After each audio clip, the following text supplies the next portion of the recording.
So let's talk about Llama 4.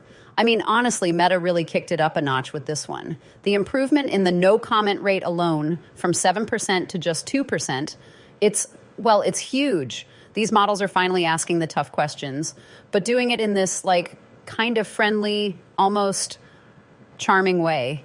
Yeah, because when I think charm, my mind immediately goes to AI. But seriously, Heidi, that's a big leap. No more dodging sensitive topics, like an awkward dinner guest. But do you think people are actually ready to have a bot that bold? I mean, Scout sounds adorable. But Maverick, Behemoth, those sound like they're ready to sell me a car or take over my life. Huh, right? Well, think about it. Brands can really leverage these personalities. Maverick's the conversational one, great for marketing campaigns where engagement is key. You could totally see it nudging someone through a shopping experience with, I don't know, jokes or relatable comments. Behemoth, though, that's your heavy lifter. Think about it in areas like customer service where you need efficiency over, personality. Wait, are you telling me we're picking chatbot personalities now? Like ordering coffee? I'll have one Maverick, extra bold, with a side of Behemoth to really get stuff done. Exactly. And it's not as far off as it sounds, Eric. I had this client once who wanted their chatbot to be super friendly, like overly friendly, and it backfired in the strangest way. Suddenly their users thought, well, the bot was too chummy. People didn't want to share serious stuff because it felt like, it wasn't taking them seriously. Oh, I remember thinking, you're a bot, not their best friend. It was like, a real learning curve. I mean, that's kind of the paradox, right? Be friendly, but not too friendly, because then people get weirded out. So does Meta's $65 billion investment include chatbot etiquette lessons? Ha! Well, it should. But really, they've refined the multimodal aspect here.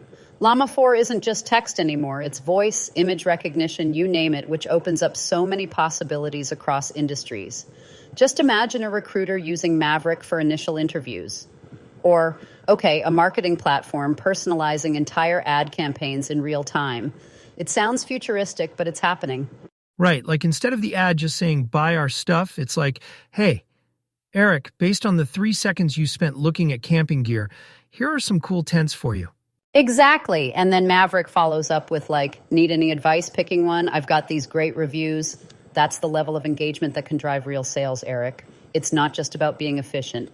It's about being, relatable. You're making me nervous now, Heidi.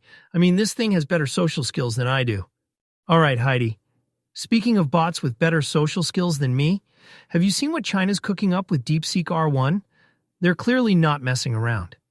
The US still leads with major AI releases, sure, but it feels like China's creeping up faster than I creep on my Spotify stats. Oh, absolutely, Eric. DeepSeek R1 is a prime example. It might not have the same flashy marketing as, say, Llama 4, but China's making major strides in patent filings and research publications. What's super interesting to me is how they're innovating despite limited access to U.S. semiconductor technology. Talk about resourceful. Right, they're making gold out of scraps. That's kind of terrifying, but also impressive. Do you think this kind of race, pushes creativity and innovation? Or does it just turn into a who's got the bigger AI contest? That's a great point, and honestly, it depends. Sure, competition forces innovation. It's why companies like Meta and Google are pouring billions into developments like Llama 4 or DeepMind's AGI research. But at the same time, it can create shortcuts, like skipping safety checks in favor of being first. Yeah, because nothing screams progress like potentially summoning Skynet. Exactly. But it's not all doom and gloom. Take the competition's impact on creative applications, for instance. You saw what Warner Brothers did with AI in mountain biking broadcasts, right? They used AI to pull up live rider stats, venue trivia, and historical data during races. A whole new level of engagement for viewers. Oh man, imagine a sportscaster just casually dropping did you know the rider in third place once ate 23 tacos in one sitting? That's the kind of AI trivia I want to hear. Well, maybe not quite that level of personal, but yeah, it's game-changing.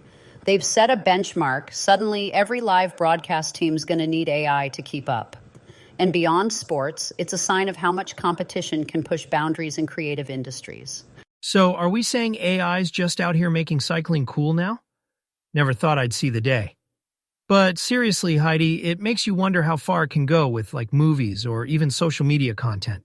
Oh, I think we're just scratching the surface. Imagine AI dynamically tweaking content in real time based on viewer feedback. Like, say you're watching a YouTube video and the AI notices you're losing interest, so it flips to a more engaging segment instantly. It's all about acceleration and personalization. Okay, now you have me picturing an AI cutting my dog's cameo out of my TikTok because it thinks no one cares. That's too far, Heidi. Too far. Speaking of tech doing unexpected things, did you hear about Apple's voicemail mishap? I mean, how does a car dealership voicemail turn R-rated? Poor Louise probably expected an invite to a car event and ended up getting relationship advice instead. Oh, I can imagine it. But mostly because my voicemail transcription once said, my dentist wanted me to stop eating sand. Like, what does AI think we do all day? And accents. You know, my uncle's heavy Boston accent once caused Siri to call his ex instead of his electrician. Ha! Classic. But it does kind of highlight the bigger issue, right? Cultural nuances, accents. We're asking these AI systems to bridge gaps in communication that even humans struggle with sometimes. But at least with humans, you don't end up questioning your life's choices over a voicemail. Yeah, AI's like, here, let me add some emotional damage while I spell your name wrong. But let's talk about something even wilder. China's AI-generated music video. I mean, look what you tax me to. That's next-level pettiness. Right? It's like combining political commentary with your favorite dance track. Honestly, though, it's brilliant branding. The blend of traditional Chinese music with, well, lyrical sass shows how powerful AI can be for storytelling. This isn't just a clapback, it's a clapback you can dance to. Yeah, because nothing says geopolitical tension like a sick beat drop. But it does make you wonder, are we going to see brands create whole music albums with these AI tools next? Like Pepsi versus Coke, the mixtape. Oh, I am here for that. But on the real, AI-generated art could become a key player in branding efforts. Think personalized jingles or ads that adapt their tone based on the viewer's mood or preferences. It's a little scary, but undeniably cool. Cool until it backfires. Imagine getting served a breakup playlist just because the AI noticed you've been over-ordering ice cream. No thank you. Ha, okay, yeah, AI definitely needs some fine-tuning on its sensitivity chip. But isn't that what makes this whole thing fascinating? For every success, there's bound to be at least one hilarious, unintended failure. Like our infamous coffee mix-up. What was it again? You ordered a cappuccino, and the AI somehow thought you wanted... What was it? A caramel brulee triple shot macchiato? Yes, and it showed up iced in the middle of winter. But hey, at least my taste in coffee got a glow up. AI might replace baristas someday, but I'm still waiting for it to understand not too sweet doesn't mean drown it in syrup. If it ever nails that, I'll be the first to bow down to our robot overlords.